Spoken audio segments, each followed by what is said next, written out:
ഇന്ന് കേന്ദ്ര ബജറ്റ് അവതരണമായിരുന്നു.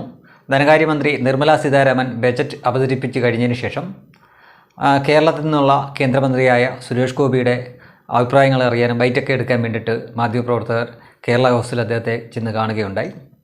അദ്ദേഹം അവരുടെ ചോദ്യങ്ങൾക്കൊക്കെ മറുപടി പറഞ്ഞു. ഒരുപക്ഷെ അവരെ തൃപ്തിപ്പെടുത്തുന്ന മറുപടി ആയിരിക്കില്ലായിരിക്കാം അദ്ദേഹം കൊടുത്തത്.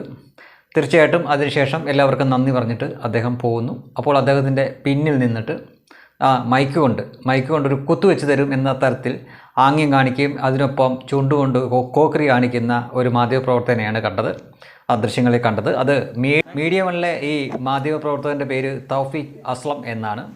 ഇദ്ദേഹത്തിൻ്റെ ഈ കാട്ടായങ്ങൾ സോഷ്യൽ മീഡിയ വഴി അതിവേഗം വൈറലായി. അതിനൊപ്പം തന്നെ അതിരൂക്ഷമായ വിമർശനമാണ് ഇയാൾ ഏറ്റുവാങ്ങിയത്. സ്വാഭാവികമായിട്ടും സംഖ്യകൾ വെറുതെ ഇരിക്കുകയില്ല. അയാളുടെ കയ്യിൽ മൈക്കായത് ഭാഗ്യമായി.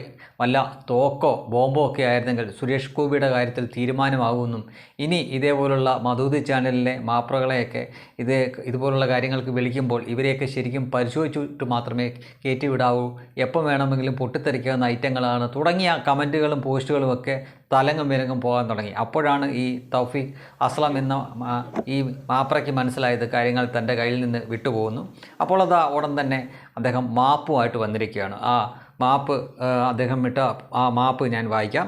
കേന്ദ്ര ബജറ്റ് അവതരണം കഴിഞ്ഞപ്പോൾ കേരള ഹൗസിൽ കേന്ദ്രമന്ത്രി സുരേഷ് ഗോപിയുടെ പ്രതികരണത്തിന് ഇന്ന് ഉച്ചയ്ക്ക് ശേഷം പോയിരുന്നു. കേരളത്തോടുള്ള ബജറ്റിലെ അവഗണന അടക്കമുള്ള പ്രതിപക്ഷ ആരോപണത്തിൽ പ്രതികരണം തേടിയാണ് ചെന്നത്. അദ്ദേഹം ബൈറ്റ് നൽകി പോയയുടൻ തമാശയായി ഞാൻ കാട്ടിയ അംഗവിക്ഷേപത്തോട് പ്രതികരിച്ചുകൊണ്ടുള്ള കുറിപ്പുകൾ സമൂഹ മാധ്യമങ്ങളിൽ കാണുന്നുണ്ട്. മാധ്യമപ്രവർത്തകൻ എന്ന നിലയിൽ എൻ്റെ ഭാഗത്തു നിന്നും ഇത്തരം പെരുമാറ്റം ഉണ്ടാകാൻ പാടില്ലായിരുന്നുവെന്നു തിരിച്ചറിയുന്നു. എൻ്റെ സ്ഥാപനം അംഗീകരിക്കുന്ന പെരുമാറ്റമല്ലാതെ അദ്ദേഹത്തെ ആക്ഷേപിക്കണമെന്നോ പരിഹസിക്കണമെന്നോ ഞാൻ ഉദ്ദേശിച്ചിട്ടില്ല. മന്ത്രിയോടെന്നല്ല ഒരാളോടും അങ്ങനെ പെരുമാറരുത് എന്ന് ഞാൻ തിരിച്ചറിയുന്നു.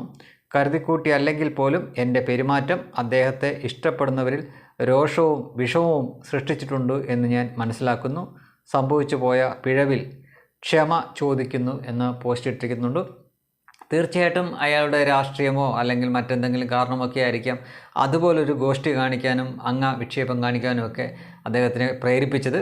എന്തായാലും അത് ശരിയായിട്ടുള്ള രീതിയല്ല എന്ന് വളരെ പെട്ടെന്ന് തന്നെ അയാൾ തിരിച്ചറിഞ്ഞത് നന്നായി. തീർച്ചയായിട്ടും നിങ്ങൾ മുമ്പ് അങ്ങോട്ടും ഇങ്ങോട്ടും തട്ടിക്കളിച്ചുകൊണ്ടിരുന്ന വ്യക്തിയല്ല സുരേഷ് ഗോപി ഇപ്പോൾ എന്ന് നിങ്ങൾ മനസ്സിലാക്കണം. അതാണ് യാഥാർത്ഥ്യവും. അദ്ദേഹം കേന്ദ്രമന്ത്രിയാണ്, ഉത്തരവാദിത്തപ്പെട്ട ഒരു സ്ഥാനത്തിരിക്കുന്ന വ്യക്തിയാണ്.